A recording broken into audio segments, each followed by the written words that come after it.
नमस्कार दोस्तों, मैं आप सभी का चैनल पर स्वागत करता हूं। तो आज मुझसे मेरे एक दोस्त ने पूछा कि हम मूर्ति पूजा क्यों करते हैं।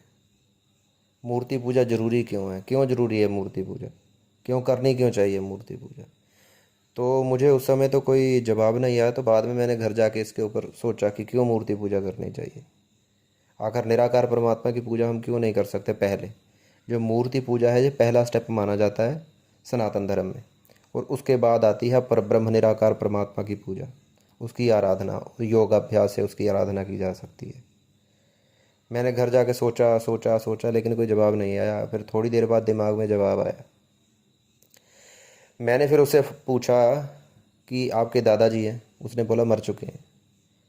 मैंने कहा कितना पैसा देते थे जब आप उससे उनसे पैसा मांगते थे। तो उसने कहा कि जितना मांगो उतना दे देते थे। तो मैंने कहा अब क्यों नहीं मांग पा रहा है। बोला वो इस संसार से जा चुके हैं। मैंने कहा कहाँ जा चले, कहाँ गए हैं वो। बोला परमात्मा में लीन हो गए हैं। मैंने कहा बिल्कुल सही बात, अब आपने सही बात बोली। अब वो निराकार हो चुके हैं, किसी आकार में नहीं रहे हैं, और वो आपको कुछ दे नहीं सकते। इसलिए निराकार परमात्मा है ना जो, उसको भी निष्काम होकर ही ध्याया जा सकता है। अब उससे कुछ हासिल नहीं कर पा सकते, और अपनी भौतिक चीज़ों का सुख आप निराकार परमात्मा से नहीं ले सकते। फिर मैंने उसे समझाया कि अब आप सिर्फ आपके लिए साकार जो है ना, वो आपके पिताश्री हैं।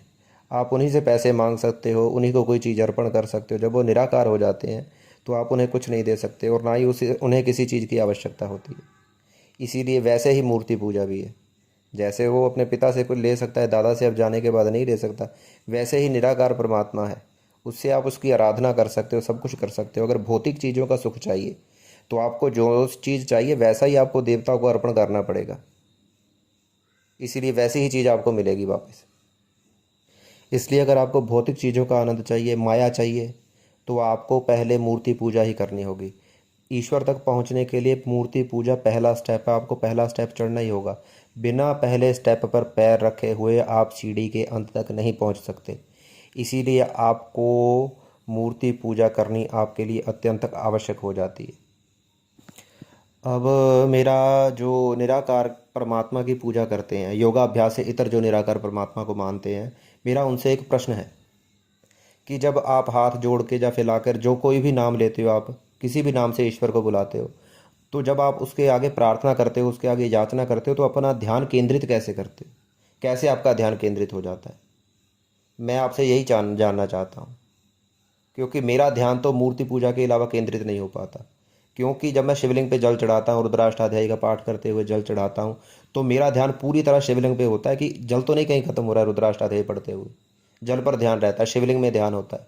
इसीलिए मूर्ति पूजा पहला स्टेप है ईश्वर तक पहुँचने का। क्योंकि यदि आपका ध्यान केंद्रित नहीं है, मूर्ति पूजा आपका ध्यान केंद्रित करती है। क्योंकि आप इधर उधर घूमते रहते हो, मंदिर में जाते हो, मूर्ति के सामने बैठते हो, मूर्ति को अपनी आंखों से देखते हो, उन आंखों से देखते हुए मूर्ति को हृदय में उतारते हो, तभी तो आपका ध्यान पक्का होता है। धीरे धीरे मूर्ति पूजा करते करते ध्यान पक्का होता है। इस मूर्ति पूजा का ध्यान पक्का करने वाले, जिन्होंने इस पे मास्टरी हासिल की है, जिन्होंने मूर्ति पूजा करते हुए निराकार परमात्मा को पाया, वो प्राइम एग्जाम्पल है विवेकानंद जी के गुरु जी रामकृष्ण परमहंस जी। उन्हें माँ काली की पूजा करते करते ही ईश्वर की प्राप्ति हो गई थी। उन्हें सब जगह ईश्वर दिखने लगा था, माँ काली दिखने लगे थे, और उन्हें परमहंस की उपाधि मिली थी। परमहंस की उपाधि उसे ही दी जाती है जो परमात्मा का साक्षात्कार कर लेता है और पर ब्रह्म को जान लेता है।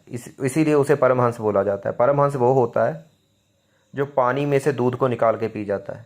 जो सिर्फ पानी को छोड़ देता है, वो सिर्फ दूध दूध को पीता है। जो हंस होता है ना, अगर आप दूध में पानी मिलाकर उसके सामने रख दो ना, तो वो केवल दूध दूध पिएगा और पानी को छोड़ देगा। बिल्कुल ऐसे ही जो परमहंस होते हैं ना, वो सिर्फ परब्रह्म रूपी मोती को देखते हैं, उसी के दर्शन करते हैं, उसे ही ग्रहण करते हैं। इसीलिए उन्हें परमहंस कहा जाता है। अगर आपसे कोई पूछे कि शिवलिंग पर जल चढ़ाने से क्या होगा, तो आप उसे सीधा सा जवाब दीजिए कि ये प्रक्रिया सिर्फ ध्यान को केंद्रित करने के लिए है। क्योंकि जितनी देर आप जल चढ़ाओगे, मंत्र बोलोगे कोई, तो आपका ध्यान उस जल और शिवलिंग में रहेगा कि कहीं जल की धारा सीधी पड़ रही है, और आपका ध्यान धीरे धीरे पक्का होगा और आपका योगाभ्यास भी ठीक होना शुरू हो जाएगा। यदि आप योगाभ्यास में भी आपका ध्यान नहीं लग रहा है, तो पहले आप मूर्ति पूजा शुरू कीजिए, शिवलिंग पर थोड़ा जल चढ़ाना शुरू कीजिए, तो आपका ध्यान धीरे धीरे पक्का होना शुरू हो जाएगा। आज की वीडियो के लिए बस इतना ही। और आप इस बात का ध्यान जरूर रखें कि जाते समय आपको चैनल जरूर सब्सक्राइब करके जाना है और बेल आइकन जरूर दबाना है। वीडियो अच्छी लगे तो वीडियो को लाइक करें, शेयर करें। धन्यवाद। जय हिंद, भारत माता की जय।